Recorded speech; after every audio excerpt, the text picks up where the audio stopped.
Acting for Film is a book about acting in films and techniques that can be used in front of the camera. It was written for the actor that I am, revealing some of the approaches to film acting that were common in American films.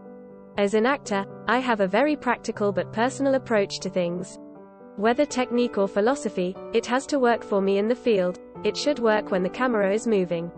Every actor is a unique instrument that only he knows how to play, so my advice to you is to record everything, keep what works for you and leave the rest for later. Many people think that film acting is simply a portrayal of a strong personality, that the actor, who possesses a strong ego and a love of performing, just memorizes the lines and jumps before the camera. People think that it takes a certain type of personality to do this, and it does, but what they don't consider are the intricate techniques of craft that the actor practices and the depth of self-knowledge that she must strive for in developing her instrument. In today's American entertainment industry of buff bodies and beautiful faces, it's easy to see how the public could think that a couple of sit-ups and high cheekbones create a movie legend. This idea is so prevalent that it even exists among the acting community itself. In order to get jobs that will pay the rent, everyone hits the gym, has facials, does workshops on selling themselves, and studies comedy improv. Actors as commodities are a reality in our world, and while there's nothing wrong with any of these activities, they don't provide a technical foundation. What about the gymnasium of the soul? What about the search for self-discovery? How do you learn to illuminate a character's behavior with larger truths that will impact the audience forever?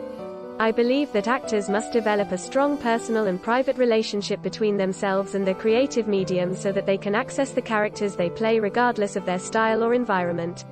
This work should include all other rules of acting, such as finding out the intentions and needs of the character, action and pace of the scene, analyzing and memorizing the script. Film acting presents some special challenges for those who have only been trained in the theater, and I will try as much as possible to discuss how to adapt theater techniques for the work of a leading role. For many who aspire to act in film, the education available is too theater-oriented to fully develop as a film actor. This book is intended for those with theater training as well as those who are entering the stage as screen actors for the first time. Strangely enough, although this is a book about acting in film, in my classes, I never employ the camera itself as a way of aiding an actor to develop a film acting technique. Certainly, there are things that you can learn from watching yourself on camera, and I deal with what I think those things are in the last chapter of this book. Mostly, I feel that bringing the camera into the classroom creates a misleading image. First, the camera image will more than likely be primitive and simple.